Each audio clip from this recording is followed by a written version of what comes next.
Hello, and welcome to Sobercast, where we provide AA speaker meetings and workshops in podcast format.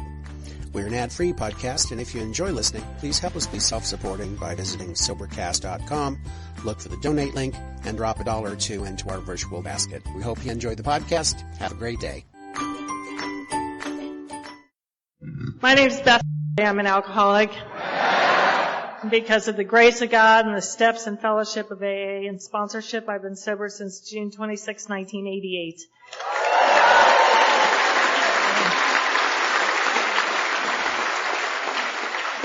I do bring a clock with me just to, give you hope. I used to just watch the clock, but then I would forget what time I started, so it didn't do any good, so now I have a stopwatch. However, it also flashes sports scores through, and I'm a little on the ADD side, so if I stop in the middle, the Reds are playing or something, and I'll be back if I leave. I want to thank the committee for inviting me. This is a huge honor. This is a huge convention. My sponsor is Peg M from Bellevue, Nebraska,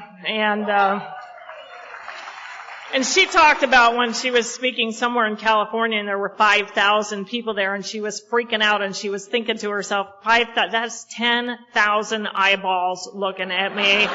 What am I going to say? So I've been kind of thinking about that all week, except that that's 14,000 eyeballs looking at me.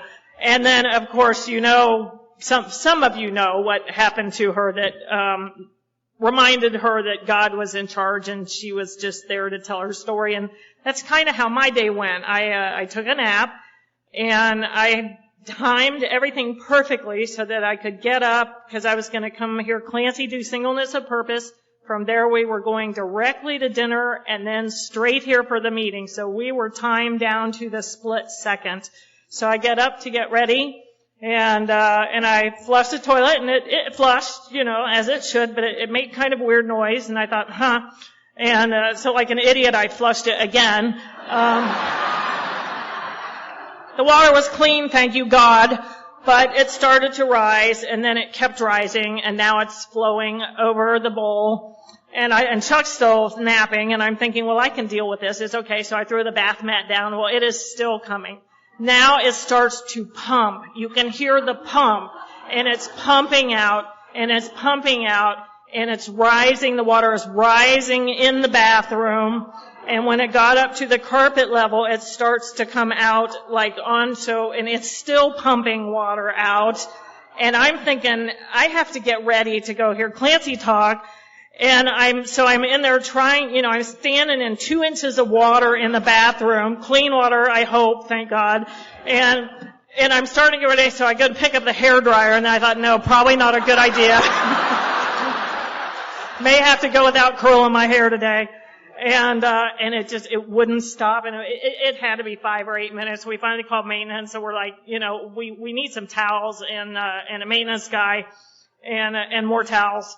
And so when he finally comes, the water has finally stopped, but it is all the way out the carpet, all the way to the wall, like the width of it, And so he shows up with a bucket and a plunger. And I just said, I don't think the plunger's going to do it. So he looked and he said, I'll go get housekeeping and we'll move you to another room. And, I'm not particularly superstitious. I have returned to church in sobriety, but I'm not fanatical. However, I need to let you know that they moved us to room 666.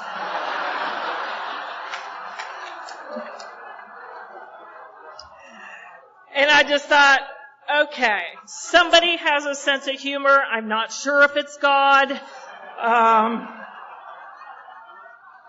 And then I remembered Peggy talking, and for those who haven't heard Peggy's story, while she's sitting there freaking out about 10,000 eyeballs, she felt something wet hit her dress, and a seagull had crapped on her dress, huge, big, like berries in it. It just gross. And she had to go speak, and she just took it as a sign from God that she just was some broad from Nebraska who was supposed to tell her story and that he was in charge. And so by the time we were in, I was no longer standing in 2 inches of water trying to dry my hair, and we had moved into room 666. I just went, okay, God, like, you are in charge. I give up, because my schedule is not working. So I'm very happy to be here tonight.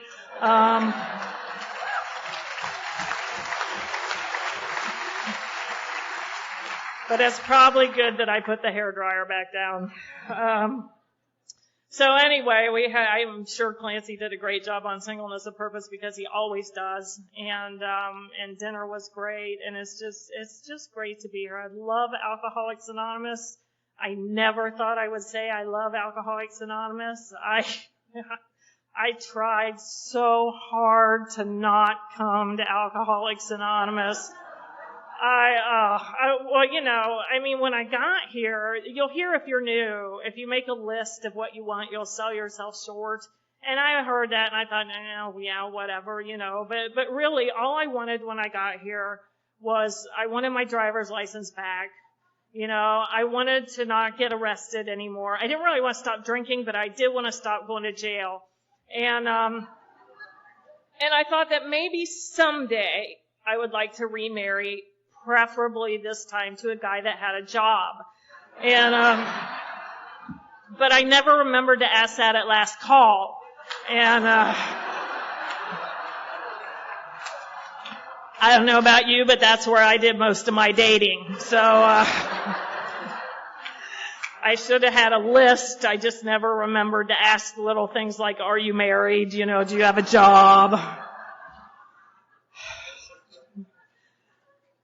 But I was at AA meetings at a very early age. My father joined Alcoholics Anonymous in 1966. I was 7 years old. I'm 55 now, so you don't have to try to figure that out, because I know some of you are out there counting, because I'm a counter.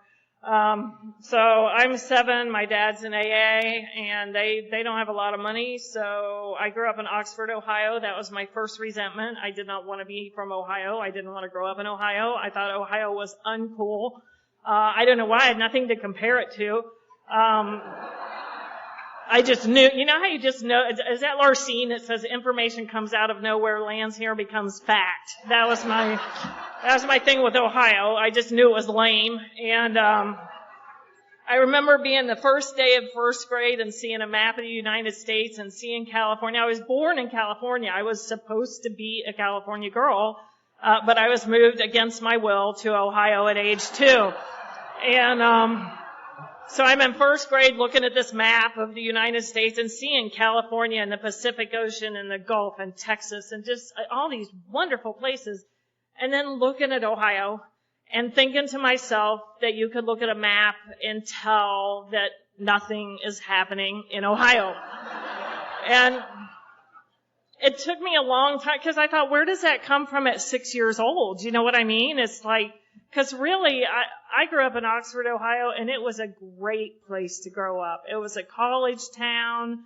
I was going to college sports at 6 years old. The town was small. It was safe. We could, kids could walk the streets at 6 and 7 years old and go to football games and go to basketball games. And that's where I got my love of sports it was a wonderful place. But what I know now is already at 6 years old, I was restless, irritable, and discontent. And already at 6 years old, I was looking for something on the outside to make the inside feel better, because I just never felt quite right. One of my favorite promises in the big book is the one that says we can be alone at perfect peace and ease, because I absolutely could not before I got sober. If I was alone in a room, I was in bad company. I had a whole chorus of voices in my head, and none of them liked me. You're thinking it was my head. I could, train one to say something nice, but they all told me things like, nobody likes you, they just play with you because their mom makes them, and, they're all talking about you when you're not there. And then when I got here and they talked about being self-centered, I didn't really get that. Because I'm not one of those people who walked in the doors and said, oh, thank God I'm home. I want what you have, and stayed forever. That wasn't my experience. I went through treatment, at least 3 times. Rumor has it a 4th time. I don't remember. I kept saying, no, I didn't. And I finally realized that the guy who was telling me was 28 years sober and I wasn't, so he probably knew. But who wants their parents' solution? My dad was in AA. I had been to AA meetings. It was all old men who ate donuts and drank coffee and smoked. I'd seen it myself, because I would go to open meetings as a 6 and 7 year old and be back in the coloring book in the corner while they had their meeting. And it was really anonymous back then because they smoked inside. So once you got up to the table height, you couldn't see anybody,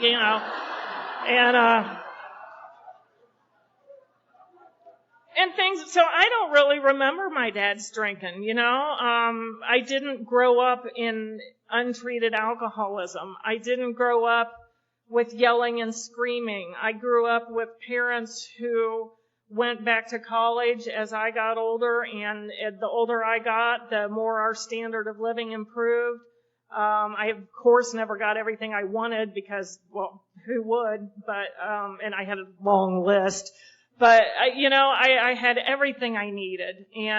But by 6 years old, I'm looking for outside things to fix an inside problem because I don't belong where I am and I don't know what to do about it. I just thought if I lived here, I would be happy. If I had a brother, I would be happy. If I would, if my mom didn't work, or maybe if she dressed more like Susie's mom, or if this, or if that, and it was all based on anything on the outside that could change how I felt on the inside. Because at 6 years old, you just don't know to go, I'm restless, irritable, and discontent. I should probably go to AA. Who knew? My dad probably knew, but and so I always had one good friend at a time. Don't talk to my friend because she might like you better. And then I'll have to get another friend. And, and you guys will talk about me and you'll tell your friends and they'll tell their friends and they'll tell their, you remember that Brett commercial, and she told her friends and she told her friends. And so then you walk in and everybody looks and everybody laughs. And again, I didn't really get that self-centered thing when I got here. I came through AA and they said we were selfish and vain. And I thought that selfish meant, I took the biggest piece of pie for me. And self-centered, I don't know what I thought it was, but I knew it wasn't me. And it took me a while to learn here that self-centered for me looks like if I can't win, I don't want to play. And self-centered is, I didn't know self-centered meant that you will never, ever, ever see me try anything new in public because I might fail and you will see me fail and that's unacceptable because I can't look bad. And self-centered for me looks like if I walk in a room and two people lean their heads together, I know they're talking about me. And so self-centered I was a spectator in my own life. It was like there was a camera up here watching everybody else watch me. And I was keenly aware of everybody around me and if they were looking at me and if they weren't and if they were laughing and all of that. And I was a spectator in my own life. I remember the first time I actually had a whole a conversation with somebody because Peggy says, really alcoholics don't have conversations. It's just two people talking. And that's true a lot. And I remember when I realized that I was actually having a conversation with somebody. And I was 3, 4, 5 months sober. And I realized, they were talking and I was actually listening. Because usually if I asked you how you were doing, it's hurry up because I really want to tell you what I am doing. I didn't really mean how are you. You're supposed to say, fine, how are you? So I can tell you. And,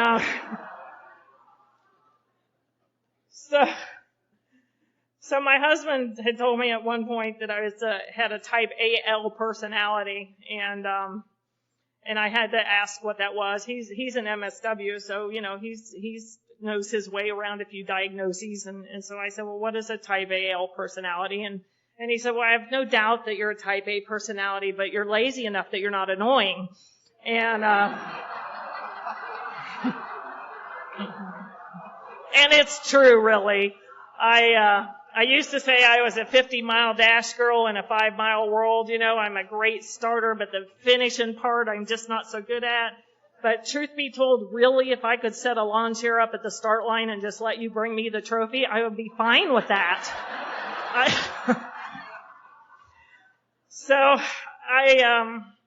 When I got sober, my children were 4 and 6, and they were not in my custody. But my daughter, Sarah, she was a 4-year-old. Robbie was 6. And we're watching Sarah thinking, oh my, we're in for it, I mean, she had the gleam in her eye. She had radar. There were 2 kids she talked about at school all the time. And when I finally went to a kind of a PTA thing where all the parents were there, because they lived in this neighborhood with my mom. Now, I was a biker. And my mom lived in the suburbs, like the whole neighborhood stepped off the pages of an LL Bean catalog, and then there was me in my leather jacket at the parents' meetings. And I walk in and I see 2 sets of parents leaning on the wall in the back of the room. Everyone else is seated except these 2 sets of parents. Well, guess whose parents they were? Sarah's 2 friends. And I thought, it's like they have radar. How do they know? So we're watching her. I mean, Chuck and I used to tell people, you might be saving for college. We're saving for treatment. And,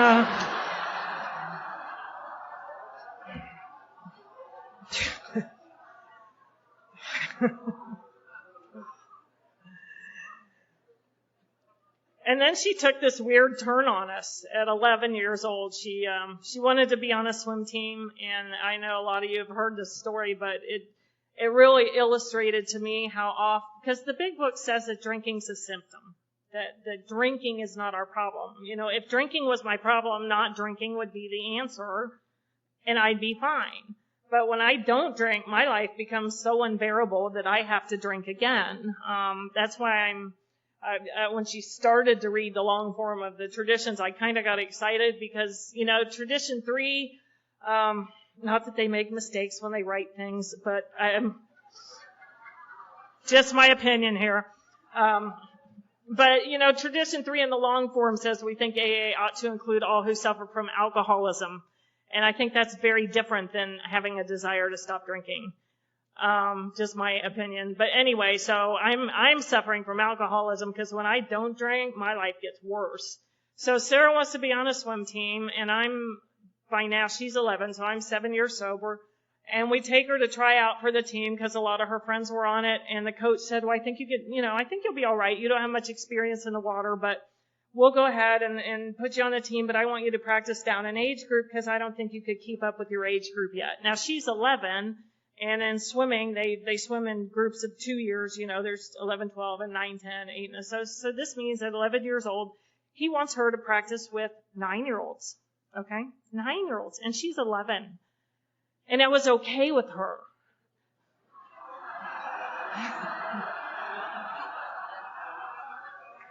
I was 7 years sober. And it was barely okay with me.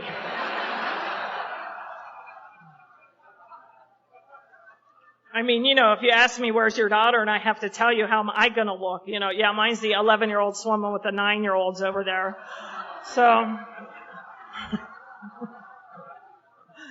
So she's only had 2 weeks of practice at the first meet, and these are USS teams, so there are 20, 25 teams, and they run heats, and they post the results with everybody. Anybody walking by can see how you did because they put everybody's name up. And her very first race ever, she was 70th out of 72. And she went back on the next day. I would have been trying to get my parents to relocate. That would have been the end of my swimming career. And we told her, well, Sarah, you didn't win.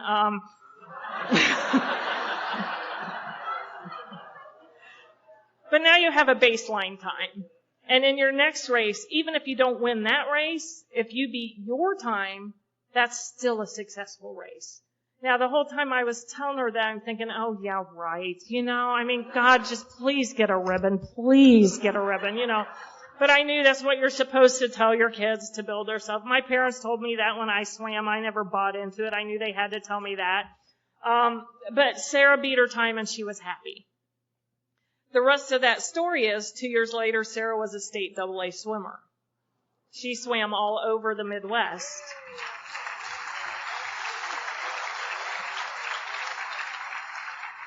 And what I realized was that she had somehow grasped that concept of set a goal, work for the goal, achieve the goal. I'm sure they tried to teach me that one. As I said, I would rather sit at the starting line and just wait for the prize. But she got that, and she worked for it, and she accomplished things, and she, it was amazing.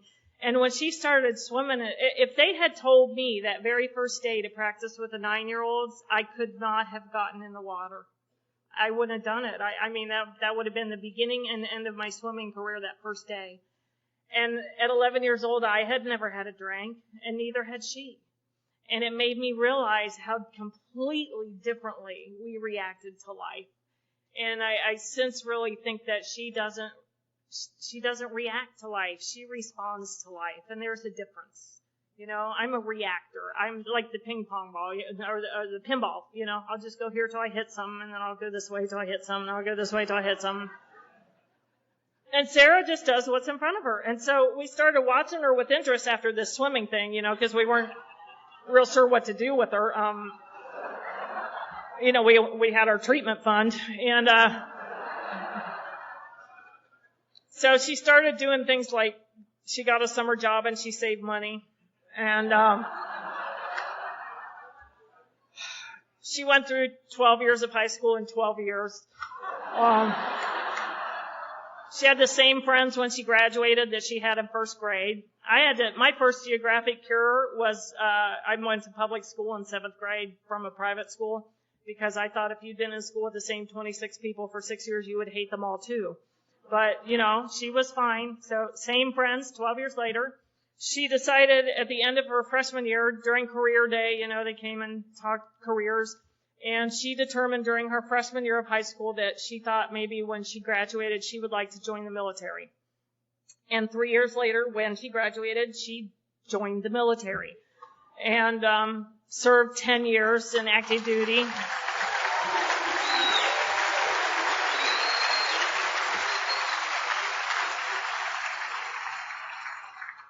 So we're very proud of her. That included 2 tours in Iraq and one in Afghanistan.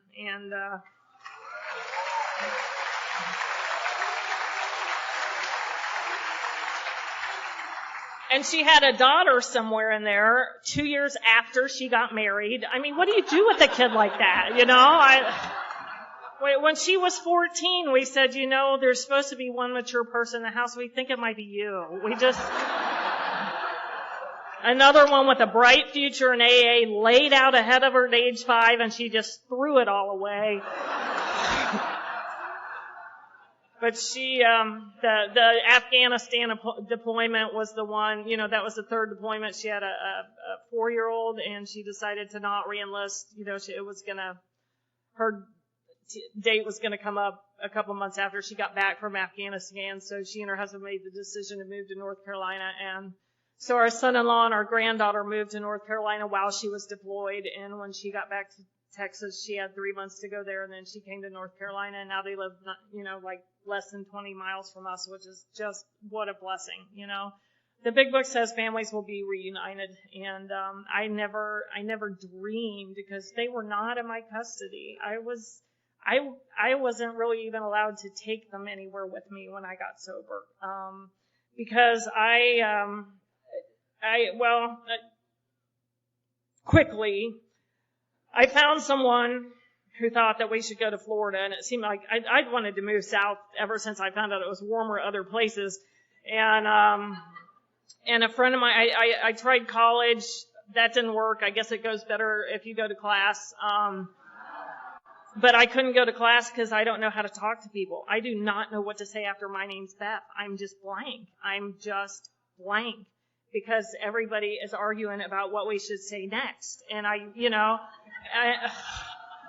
can't, I'll meet you and I'll say, hi, my name's Beth. And she'll say, hi, my name's Linda. And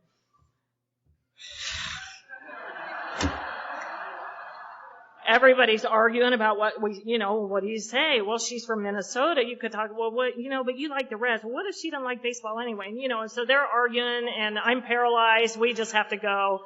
And, so I couldn't go to class because, you have to talk to people in class. That's why I greet a lot, by the way, still. To this day, conversation is not my best thing, but I've learned in AA, if you don't know how to talk to people, be a greeter. If you're new, just park yourself at the door, because you give the appearance of talking to people as they walk by to get coffee, but there's no real danger of conversation. And it'll keep you there till the meeting starts, and then by the time the meeting's over, you feel better. So I greet. But college didn't work, and I thought I'd disgrace my parents. I went back to Ohio briefly. I tried working in a bank. That's respectable because everybody's watching. Banks work Monday mornings. That was a fast career. And then I had a friend who had a friend in Florida, and he said we should go, and I said we should. And took off, ran away from home. At that point in time, women were disappearing at a rather rapid rate from Ohio and in the Midwest. So I kind of left signs that I had left voluntarily, but I didn't tell them where I was going or anything. And we took off to Bonita Springs, Florida, and which back then was 2 traffic lights and a dog track and 3 bars, which really limits the dating pool. And I got a job in a convenience store because I'd worked in one in Ohio. So 2 weeks later, when I called my mom to tell her where I was, I'm like, don't worry though, I'm assistant manager at this store. And she's asked me, well, Beth, why didn't you just tell us that you were moving? And I thought that was kind of a dumb question since I'd run away from home. You don't usually announce it when you're going to run away from home. And she said, honey, you're 19. You could have just moved. And what? I had no idea. I was a 19-year-old runaway. And, I just never investigated things very well. And so now I get this job in this convenience store. Well, it's so transit down there that if you go to work 3 days in a row, you're management material. So by the time I call Mom, I'm assistant manager at this store, and she says, she asked me this one question a lot. She would say, how can you do something that's stupid and land on your feet? It just made her crazy because I did all the time. I was like that guy in the cartoons that the pianos and the safes are just falling behind them, and I would get clipped every now and then, but I just never got crushed like I should. The only time I ever got suspended from school, it snowed and there was no school the next day, so there's no suspension on my record. I mean, that stuff happened to me all the time, and I think on some level I just depended on it. So now I'm in Florida, and there's no checks on my drinking. By the way, I should mention I loved to drink. Loved to drink. Morning drinking, why wouldn't you? My day just went better. The earlier I could start, the better my day went. And plus in high school, then you could sober up before your parents get home from work. And in Florida, it's 80 degrees by 6 o'clock in the morning. So, hey, let's get a beer. And, but it was a very small town, like I said, with only 3 bars. And by the end of 8 months, I was out of places to work and out of places to live. And it was looking like I was going to have to move back to Ohio, which would have been violating one of my 2 rules that I live by. One was never, ever, ever, ever, ever admit that you have made a mistake, and the other is it's not all right not to know. Don't ask a question, because then they'll know that you don't know.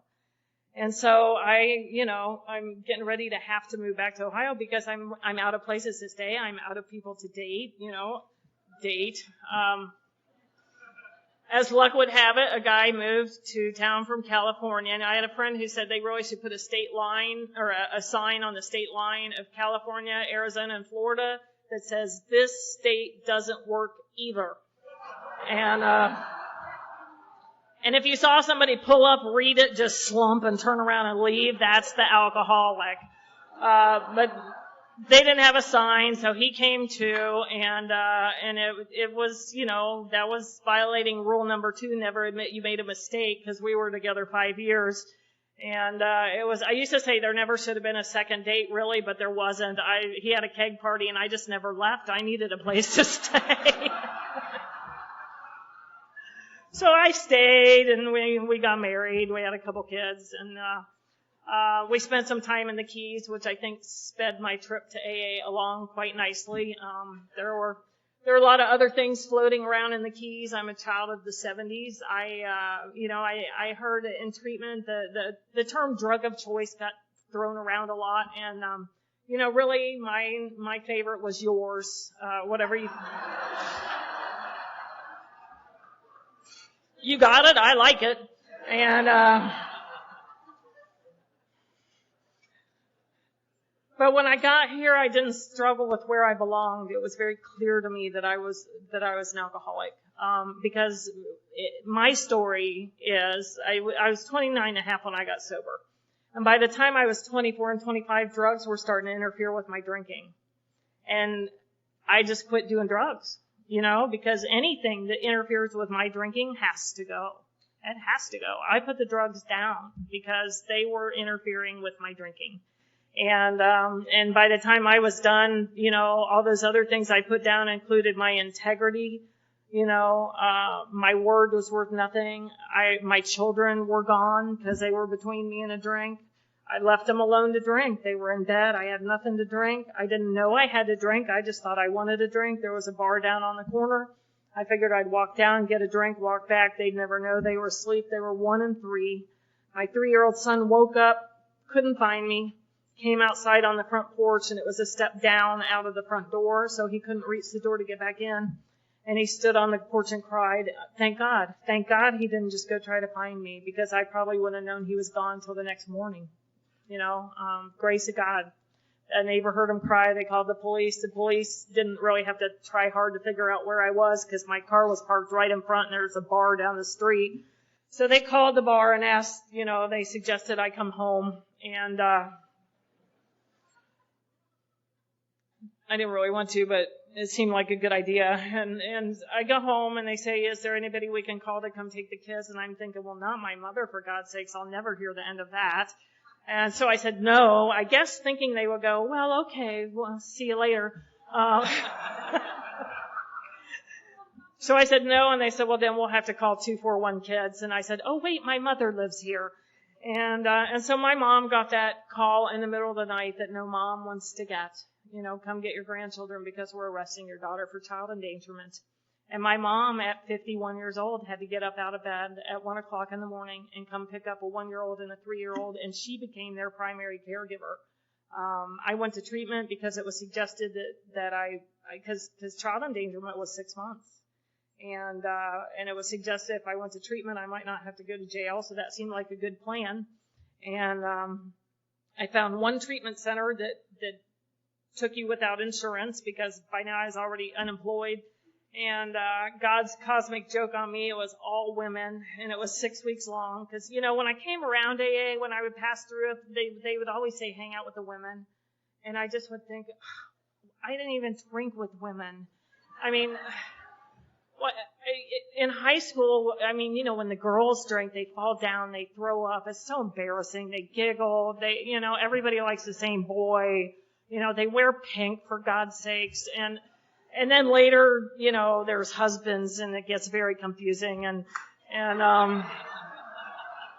it was just easier to drink with the guys. And so, I was never real excited when I would come to AA and they say, hang out with the women. And now I'm in an all-female treatment center. Oh, goody. And, but I had a big book when I got there, because while I lived in the Keys, I'd had one minor incident at work, and they fired me. I thought they overreacted a little bit, And so I went to an AA meeting in the Keys, a Tuesday night Key Largo group of Alcoholics Anonymous, and they were very nice. They were old. I know these people had to be 40, 50 years old. And I'm 24, and the meeting was over at 9, and they invited me to Perkins, and I'm thinking, Perkins, okay, let's see, I'm 24, I have my own Harley parked down the street, it's 9:30 at night, and I've been invited to Perkins. Should I kill myself now or have pancakes first? And,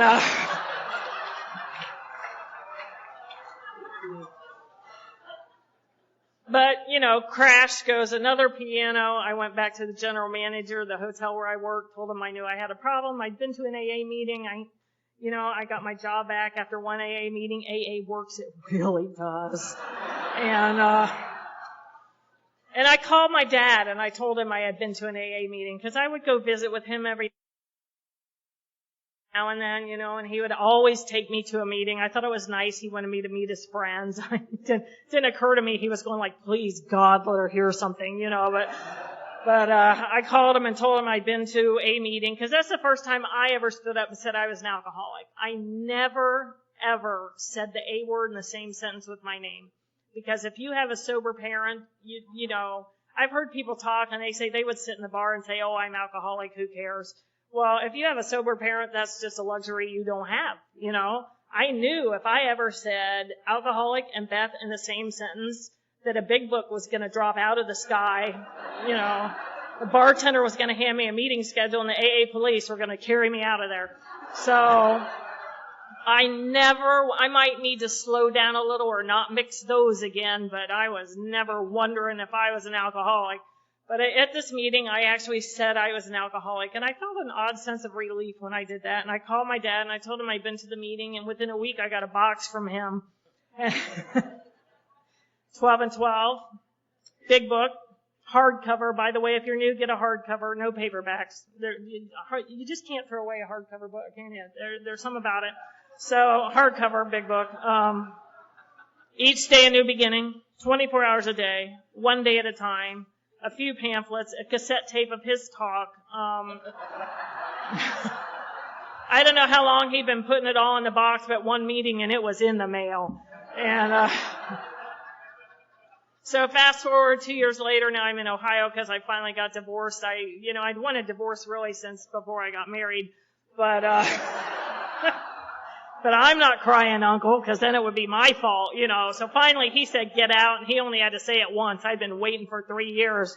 And he said, get out, so I called Mom, he threw me out. And I wanted to relocate in Florida, but she was not in a big hurry to send me money. I'd also had one other little incident down there that involved some, it's expensive to live in the Keys, and I made pretty decent money at the hotel, but we had a small home-based part-time business.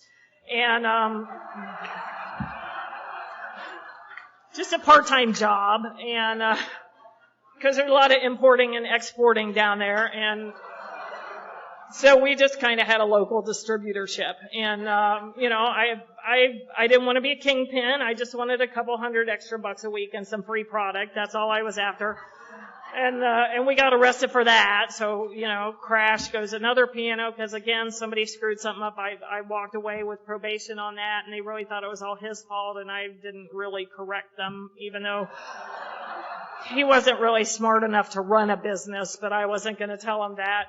And, but because of that, Mom was not sending me any money to relocate in Florida. I got plane tickets to Cincinnati. So back I go to Ohio in 1984. And I thought, okay, fine, maybe I should try AA, maybe. But I thought if I just quit drinking with bikers that things would calm down, So I tried drinking in her neighborhood, which stepped off the pages of the L.O. Bean catalog, and that, of course didn't work either. So I go to AA in Cincinnati, and I gotta tell you, in 1984, Cincinnati Young People's was on fire. Icky Pa had been in Cincinnati in 1983.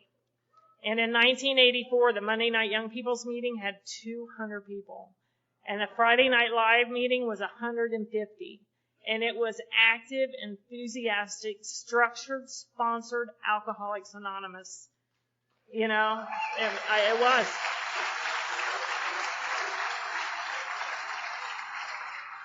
However, when I walk into a big group of people, it tends to split into two groups. All of you and me. And it was clear that you all knew each other and you were all talking about this stupid book. And, nobody really remembered my name. I don't know if I gave you my name really because who wants to be new, and you should remember. And I'm sure I gave it a good 2 weeks. I'm just sure of it. But it didn't take. And, now I was getting there a minute before the meeting started and out the door the second it was over so I could go drink Coke at the bar with my good friends while we played pool. But I just, I just couldn't do it. And so, various trips through treatment, and this women's treatment center I went through, I was the one that they came to get to talk to women who didn't want to leave their children for 6 weeks. Because I'm a test taker. If you're a test taker, you know who you are. You can read anything, spit it back on a test the next day, get the A, and not know what you read 2 days later. And you can ace treatment if you're a test taker. I was always most likely to stay sober forever, But I'm in this treatment center with all these women, and they would get me to come talk to the women to talk to them about leaving their children for 6 weeks, because if we, 6 weeks now or forever later, because if we're not sober, we can't be parents. But I had a rapidly developing problem, and the big book calls it a double life. The one that we know is true and the one we want the world to see. And what I was realizing while I was in there, as the alcohol left my system, and my mind cleared, was that I really didn't want my children back. And, that's just not the kind of thing that you tell people. For somebody who doesn't like to look bad, that's not something that I'm going to bring up in dinner conversation. But the thing is, I knew at my mom's they were being cared for. They were in a blue ribbon school district. They got breakfast at breakfast time. They got to daycare on time in clean clothes. They got dinner at dinner time. They got a bath every night. They slept in clean sheets, and she read them a story every night before they went to bed, every single night. And I couldn't do any of that. And I was not gracious about her doing it. I made her life miserable at every turn. I can tell you, because alcoholism doesn't care. Alcoholism wants what it wants. And I blamed everything on her, and I can tell you in one sentence the kind of daughter I am with untreated alcoholism. I would periodically have the kids for a weekend, and, they would go okay. And about 4 o'clock on Sunday afternoon, I might mention that I was thinking about getting an apartment so we could live together soon, and they would get all excited, and I knew I wasn't going to get an apartment, but I knew they would go home excited and tell Grandma, and she would have to talk them down and be the bad guy. And I did that on purpose. How do you make amends for that, And that's the kind of stuff I'm doing while I'm saying, butt out, I'm not hurting you. I'm not hurting anybody but me, because that's what we say. I am not hurting anybody but me, while the entire family is nothing but scorched earth around us. I am just hurting me, butt out of my life, And thank God she went to Al-Anon, because she, it made a big difference later.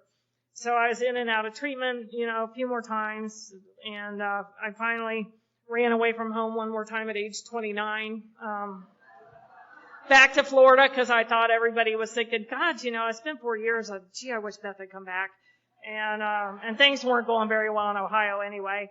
And so I got a one-way ticket. Mom had a credit card she let me carry in case of emergency, and going to Florida that day just seemed like an emergency. And so I went, one-way ticket, never coming back, and get down to the Keys, and of course nobody's really excited to see me. I'd forgotten about that arrest and the probation and all that, and I ended up on Sunday, June 26th in the Fort Myers airport, and the credit card was tired. It wouldn't take a plane ticket back, and I'm also extremely lucky that back then a high limit on a credit card was $3,000, or else I would be in prison for a very long time. Because now they're, $20,000, $30,000, $40,000 American Express bill cards, but thank God she didn't have one of those. And I called her and I told her where I was and what I'd done, because I didn't even have $1. I couldn't get a beer. I didn't have enough for one drink. And I was so hungover, and I knew I looked so bad that if I walked in the bar, it would be obvious I was looking for somebody to buy me a drink. And even as bad as I felt, my ego would not permit me to risk getting asked to leave the bar, because we don't want your kind here. And I thought about, nobody had ATM cards back then. And I thought, well, maybe I can just grab a purse from a little old lady and get a little cash and get a drink. But I just was so hungover. And I just knew that I would pick on the little old lady that still did aerobics twice a week. And she would, she'd run me down and take her purse back, and I would look very bad. And so I called Mommy, because that's what we do, and told her what I'd done, and she said, call me later, and hung up. And then when I called back 2 hours later, she'd been talking to those Al-Anon people. And which is good. It's good. And she said, I want you to know I booked a plane ticket for the children's mother. It's not really for you because we're afraid we'll never see you again if we don't. And I got on the plane and I hadn't had a drink all day because I didn't have $1. And if I'd known that was going to be my sobriety date, I'm sure I would have tried to get a drink on the plane at least, but she didn't buy me a first class ticket, so I couldn't drink on the plane. And so Sunday, June 26, 1988 is the first day I didn't have a drink, and I did not have a clue that was going to be my sobriety date. She picked me up at the airport and she drove me to the local detox and she dropped me off at 1 o'clock in the morning and said, go in or don't, but you cannot come home with me. I've done everything I can do for you. You have to do it yourself. And that's what she got from Al-Anon, and thank God she did. Because if I'd gone home with her, I would have had time to back up and regroup, and as soon as we got plan B, we are good to go. And so I spent 7 days in detox, and the first day I'm laying there kind of pondering my situation and trying to figure out, come up with plan B. And I realized that everything I had tried had failed. I had no plan B left. There was just no friendly direction at all. And I realized I wasn't going to die. I realized I was 29 and a half years old, and I just never thought I'd be 30. I never expected to be 30, so I didn't have any plans to be 30 because I wasn't going to be there. So why make those plans? And I realized I was 29 and a half, and there was nothing wrong with me. Well, chronic alcoholism, but other than that, nothing. And I realized I wasn't going to die. If they had told me, Beth, if you walk out of here and get a beer, you'll be dead in 6 months, make no mistake, I would have left and got the beer. But one of the reasons I never attempted suicide is I knew on some level that I would live. I knew I wouldn't die. And I'd probably, be one of those, I'd be maimed and look bad and, can't do that. And I'm laying in bed trying to figure out what to do, and it's like this voice came out of nowhere and just said, people like you don't die, Beth. And I just thought, and I knew it was true. And I knew that I was going to live 30 or 40 or 50 more years, whether I drank or not. And I couldn't bear the thought of another 30 or 40 or 50 years the way I was going, because I knew no matter how bad it was right then, I knew it would get worse. Not could, would. I knew that. And I knew there were levels of worse that I knew about, and that there were levels beyond that I had never seen. And at that point in time, I still had, on my fingers and toes and no real visible scars, and some of the stuff that happens to women, that's horrible had not happened to me yet, but I knew it could. And we're in Minnesota, so I can tell you a southern thing. When I moved to North Carolina, somebody told me how you boil a frog. Now, I never thought I was going to have to know this, but I'm going to tell you in case you ever need to know. So if you put a frog in hot water, he will jump out. Makes sense to me. But if you put him in cold water and turn up the heat a little bit, he will adjust. And then you can turn up the heat a little more and he will adjust. And you turn the heat up a little more and he will adjust. And suddenly he's in boiling water and he never knows what hits him. Now, is that not alcoholism? Is that not what happens to us? It gets worse and we adjust. And it gets worse and we adjust. And it gets worse and we adjust. And every now and then we're almost ready to do something about it, but we rally a little. And then it's like, oh, thank God I almost went to AA, talk about overcorrecting, God. Whew! And then it's bad again. And every time we rally, we never rally back to where we started. We just rally a little higher than we were. And I knew that day I wasn't going to die, and that scared me to death. And I just had this passing thought that whatever those people in AA are doing seems to be working for them, and what you are doing clearly is not working for you. Maybe you should just go do what they do. And I didn't know that was like the surrender, I was a biker, for God's sakes. I thought I'd go down in flames, but it was just this one pitiful little voice that just went, screw it. And they had a 30-day program at the detox center that seemed like a good idea, but they wouldn't let me go through, and I was pretty insulted by that. You would think they would want me to succeed. And the guy said to me, Beth, everything that we're going to tell you. You already have all of the information you need to stay sober. Why don't you go do it and leave the bed for somebody who doesn't have the information? Well, I mean, if you're going to put it that way, what do you say to that, And again, thank God, because if I'd had 30 days, I would have had plan B by the time I got out. If you are new, I hope you are out of plans. I do. I hope you are. I always wish desperation to new people, because if we're not desperate, we don't do this stuff if we're not desperate. That's why in early sobriety, I was hearing somebody's 4-step, and she had done the resentment part, but she hadn't done the other 2, the sex and inventory, and she wanted to go ahead and do the resentments, and I said, okay, fine. And I later realized why I would never do that again. And it's because she felt so much better after she unloaded the resentment, that the desperation was gone, and she never felt the need to do the rest, I had to be we have to be desperate to do things. Like they say, we hang out with people we don't like, doing stuff we don't want to do that we don't think will work.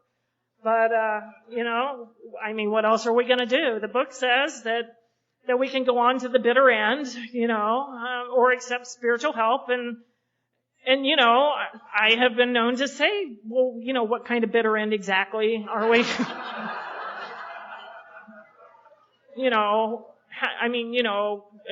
Quick death, slow, painful death, what? And I have found that normal people don't have to they don't have to stop and think about that. Except spiritual help, okay. So when I got out of detox, it was Friday, a 4th of July weekend. My car was impounded. I remembered that was why going to Florida suddenly seemed like such a good idea. And I'd made arrangements to go into a hotel for women. That should have been a sign of surrender right there. And I couldn't do anything until Tuesday, because it was 4th of July weekend, and I got out of detox on Friday, July 1st. So I scraped up enough money. I knew if I went where I lived, I would drink. I knew that. And I scraped up enough money to get a hotel room, and I used the hotel is a very loose term for this place, but they did have rooms, and they did take money for them. And it was right on the bus line, because my car was impounded. So I just had to walk out the door and get on the bus and ride it down Reading Road and walk 1 block. And I was at 405 Oak Street in Cincinnati, which was the AA clubhouse. And that's what I did. And the first night I almost didn't go, because I've been going to meetings all week. I could take a night off, but one voice in my head said, you skipped meetings before and you drank. Maybe you should just go. So I got on the bus and I went. And the girl that was speaking that night was 4 years sober. I had met her when I was passing through 4 years before. And she told an entire room full of people, because Friday night at Oak Street was a couple hundred people. She told that whole room full of people that alcoholism, not drinking, alcoholism had taken her to the point where she didn't want to work, and she didn't want to take care of her daughter. She just wanted to drink. And that was my biggest secret. And she just told a room full of people. And I got her phone number, and I stayed for the midnight meeting. Thank God they had a midnight meeting, because I was a bar drinker. And if I'd had to go home at 9:30 or 10, I don't know what I would have done. But I stayed for the midnight meeting, and then I hung out and found somebody to give me a ride back to the hotel so I wouldn't have to ride the bus, at 1 o'clock in the morning. And the next day, I just went back down to Oak Street again. And I just, and I went ahead and bought another big book, even though I had multiple copies from my multiple trips through treatment. But they were all in Norwood where I lived, and I knew I'd drink if I went to Norwood. So I bought another big book, and this hotel had a pool and no bar. That seemed like a good combination. But they were, so I'm on one end clinging to my big book. Thank God it didn't rain that weekend. And I'm reading my big book on one end, and the other end, all the employees have coolers of beer, and they're down there smoking dope. And then I got my big book, and then I would get on the bus and go to another meeting. And the second night, I'm already feeling a little better. And I don't know about you, but the first thing I get back when I start feeling a little better is my opinion. And, so I'm sizing up how to not look new, because who wants to be new? And I knew if you sit in the back, we know you're new. If you sit in the back, we know you're new. And, but if you sit in the front, you're in great danger of having to talk to somebody. So I picked the perfect seat in the second row. And there was this place was an old house, so I took the seat against the wall. So at worst, I was going to have to talk to one person. I thought I could probably deal with that maybe. And so speaker spoke, meeting's over, time to say the Lord's Prayer, and I got a wall here. I have no hand to hold. What a loser. Can't even say the Lord's Prayer right. I just thought, God, really? The whole committee is in session again. I stuck my thumb, in my pocket, hung my head, say the prayer alone because I don't have a hand to hold. And somebody in the front row turned around and took my hand. And to this day, I don't know who it was. But I got to tell you that one action is the reason that I came back on Sunday. Not having a hand to hold Saturday night was going to be enough to send me back out the door because I knew everybody would see that, she doesn't have a hand to hold. Nobody likes her, fill in the blank. And whoever that person was, and I've never found out, they're the reason I came back on Sunday. And I got to tell you, that is 12-step work too. Sometimes we start talking about 12-step work like sponsoring a bunch of people and going out and, pouring out their alcohol and whatever. But you know what? Remembering a new person's name is 12-step work. God, I just wanted you to know who I was. But I didn't even know that's what I wanted, so how could I ask? I thought I didn't care. I don't care if you like me. Why aren't you talking to me? I don't need you. I don't like you. Why aren't you talking to me? Help me.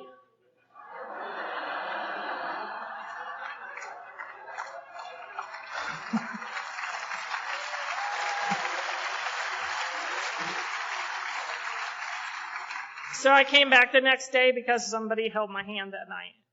That's the only reason. And the next day, the meeting was at 7:30 and the clubhouse closed at 10 and there was no midnight meeting and I didn't know what I was going to do because the bars don't close at 10. And right before the meeting, some woman walked by, grabbed my hand, said, "Don't leave after the meeting. We're going to the movies." She didn't say, "Do you want to go?" She didn't say, "Do you have any money?" She just said, "Don't leave. We're going." And as it turned out, we went to see Roger Rabbit, which, as you know, is about 8.5 hours long.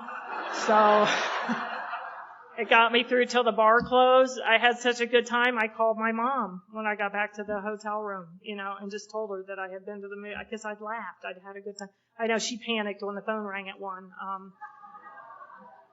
One of the greatest gifts I gave my mom, she told me at a year sober, was that when the phone rang, she no longer had to wonder if that was the call that said I was dead or that I had killed someone else. That's what I put her through while I was not hurting anybody but me. She was afraid to answer her phone. She was afraid to answer her door because she never knew what she would find. And I just started going to meetings. I went to Big Book meeting every day at noon because I knew you should read your Big Book every day, and I figured that would count. And they read a whole chapter at a time, so this is good, and because it chews up half of the hour, so there's less chance of having to share. I didn't really think about the fact that they wouldn't call on me with my 4 days of experience, strength, and hope, but you know how we are. And God's got a great sense of humor. I have a friend who calls AA God's perfect ballet, and I love that. Because what happened was I'm in this noon meeting every day. Oh, and the other thing was, hey, my day's free at 1, so I got all day to do what I want. But at 4 o'clock, I'd remember I had no life. So by 6 o'clock, I'm back there for the 8:30 meeting because I knew if I went, to where I was living and turned on the TV, I wouldn't leave again. So I just went straight to Oak Street at 6, and I stayed there till the 8:30 meeting. I just sat on, instead of driving by and going, nobody's there. And this is the first psychic change I really noticed. Instead of driving by and saying, oh, nobody's there, I'll come back, I drove by, and if nobody's there, I thought, well, I'll go sit on the porch, and maybe the next person who drives by will go, hey, Beth's there, and they'll stop. And then there'll be 2. So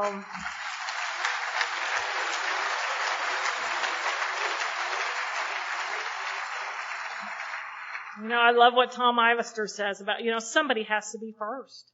And he talked about his heroes in AA weren't necessarily the first 100. It was the second wave who went up to Akron, got sober, and came back to where they lived and planted a flagpole and hung on for dear life until somebody else came, And so I just went every day, and I went to this noon meeting, and then I would go to speaker meetings at night because I remembered I had no life. And so God's got this great sense of humor. I'm going to 2 meetings a day now, and I'm hearing a whole chapter of the book. This meeting was formatted. They read the preface and forwards the first day, the doctor's opinion the second day, chapters 1 through 11, and started over. So every 13 days, I heard the first 164 pages of that book. And for me, that was good. You know, I know there are book studies out there where they read 2 sentences and talk for an hour. I'm not making fun of it. I'm sure they serve a good and useful purpose too. But for me, you know, I needed to hear the book. I didn't need to hear people pontificating on what was in the book. I needed to hear the book. Because when I read the book myself, I was either 40 pages in, didn't know what I read, or I was staring at the same paragraph for half an hour, you know. And even in the meeting, I could barely keep up. I'd be reading like, you know, rarely have we seen a person fail who has thoroughly followed. I wonder what it's going to cost to get my car out of impound later. I better call that guy after the meeting, you know. And I'd hear somebody turn the page, and I would rejoin the crowd, or I know none of you guys did this, but I would, you know, we went around the room and read. We didn't, you know, just pop up and read. And so I would count, you know, around to see, so I'd know which paragraph's mine. Because I want to be sure I know all the words. I don't want to look bad. And sometimes, I mean, there's endless possibilities. Like, you know, well, rarely have we seen a person fail. You know, rarely have we seen a person fail. You know, rarely have we seen a person fail, you know. Rarely have we seen a person fail. I mean, my God, you know. So I've counted, and I'm ready, and it's coming around the room, and it's almost my turn. And frickin' Kathy reads 2 paragraphs.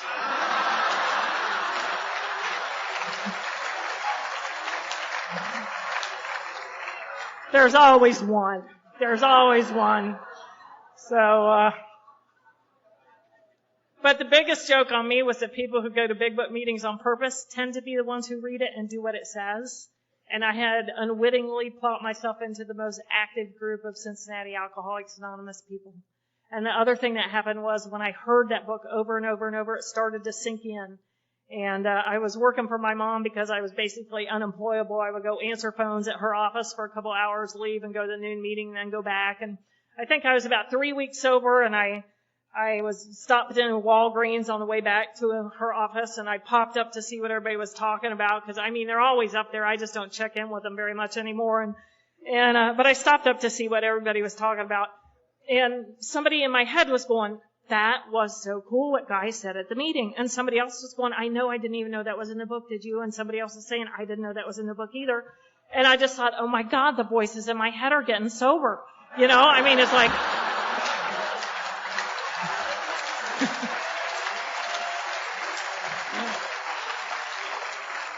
it's a good sign when they're up there discussing the meeting without you, you know. My sponsor said, appoint a sober chairperson and get out of there. So that's what I did. And, you know, as always, because I tend to bounce back and forth, I never have time to tell you a whole lot about what's going on today, other than that, you know, the children did come back to live with us. When I was a year sober, my mom and I talked and decided that no good purpose was served by them coming to live with me then, because at a year sober, they had been with her for 4 years. They were in a blue ribbon school district. They'd been in the same school. They had a clean, safe neighborhood, and I was in a 10th floor efficiency in a crappy part of town. And it didn't seem like any greater good was served by them coming down to my level. And we determined that I would catch up to them, because they were, you know, I was the disruption. They weren't. They were doing what they were supposed to. And I know everybody doesn't have that choice. You know, not everybody's children are in a safe place. But, you know, if they are, well, I chose to agree with my mother, and they stayed with my mom, and I went back to school, and you know, I began to catch up to them. I saw this guy in AA.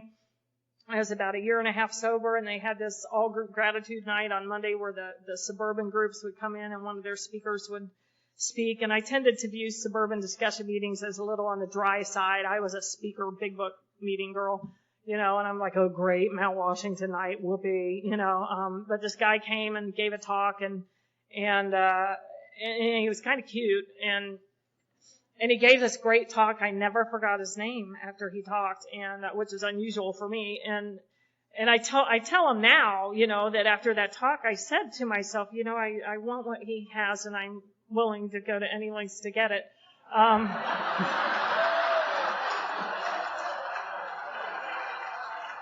That's not really what happened. We started crossing paths a little more often, and a year later we started hanging out. We didn't even say the D word because we didn't want to jinx anything, and we made the decision to date with our clothes on. We had both done a lot of dating at last call, and we wanted to get to know each other, and so we fell in like first. We developed a relationship. We fell in like. We fell in love. We made a commitment to each other that God would always be first in our relationship, and then AA, and then each other.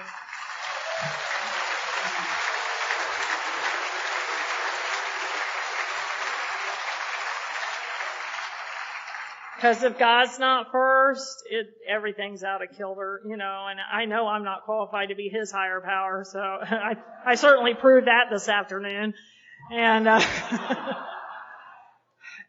and it's worked.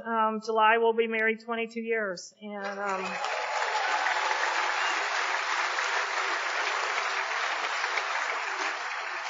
we moved to a neighborhood next to where the kids live because they were in a pricey neighborhood, and so we were getting closer, and they spent some time with us. They spent a lot of weekends with us, and I'll just tell a couple of quick stories because I know it's getting hot in here. At least it's hot up here. We were in the suburb next to theirs, and we got them bicycles for Christmas because they were getting to be that age, and of course in Ohio, if you get a bicycle for Christmas, you can ride it in March or April, and so when spring came, we're out on the bicycles. We got bikes too because we thought we should probably ride with them. They were still pretty young. So we're out on our bicycles, mom, dad, big brother, little sister on our bicycles. And, we're going down the street, and this guy's out mowing his grass because they do that a lot in the suburbs. They mow their grass. And he waved, and they do that a lot in the suburbs too. So we waved, now where we've been living, it's usually two hands up. But they just wave out there. So we wave back. And about the time I waved, I got to look at where I was. And I thought, oh my God, I'm riding through the suburbs on a lavender Huffy. I used to own a Harley Davidson. How did this happen? But there's a guy in Greensboro named Bill Crawford, and he says, grace is that moment when we see things exactly as they are. And what I realized right then is there was nowhere I wanted to be except on that bike with those kids. And my biggest fear when I got sober was that I would be unable to love them. I didn't know if alcoholism had just killed off that ability in me. I didn't know if I'd be able to love them or not.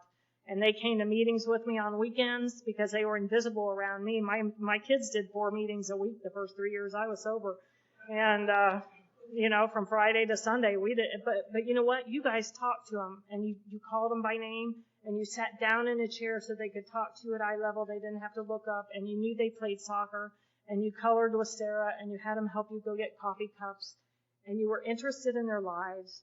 And their gaze came up off the floor. And they became less invisible. And I learned to talk to my kids watching you guys talk to my kids, And you allowed them in meetings. And nobody, sometimes they're kids, And so sometimes I would feel like half of the room was going, for God's sakes, do something about those children. And the other half was going, leave them alone, Beth, they're kids. So it would just be like, oh, and somebody just said, kids are just extensions of our egos. And I was like, oh yeah, that again. And, but you know what? If Sarah, when my kids was restless, somebody would take them outside and play with them so I could get a meeting. And that's what I try to do now.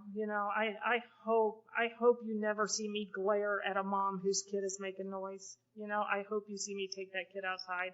Because, we don't bring them to meetings because it's fun. We bring them to meetings because we need a meeting. And,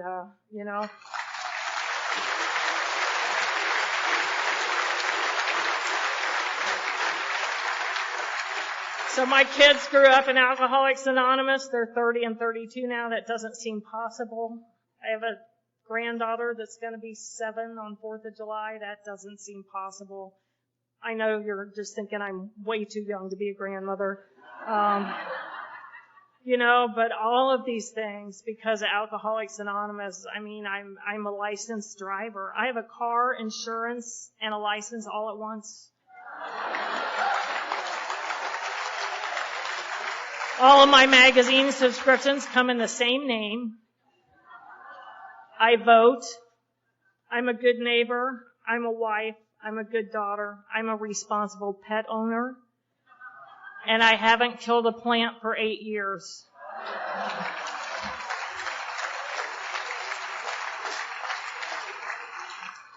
Two weeks ago, we were in the Outer Banks. Some friends had invited us to a house they rented, and I noticed the second day it was there that the name of this house was the Do Duck Inn, like, do stop in, do duck in. And I realized that the bar that I drank in, which is a lovely place, at the end of my drinking was the Do Drop Inn.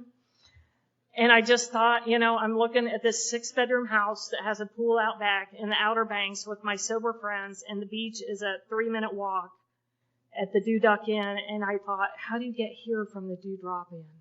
Except for the grace of God, this is where I found God. Because I worked the steps, not because I got to step 3 and found God. Step 12 says, as a result of these steps. So stick around, get a sponsor, work the steps, and wait for the miracle, because, this is God's perfect ballet. Thank you.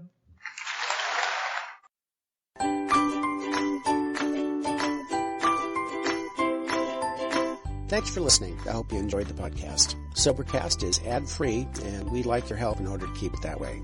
So if you'd like to help us be self-supporting by pledging $1 or $2 a month, visit Sobercast.com and look for the donate links. Thank you very much.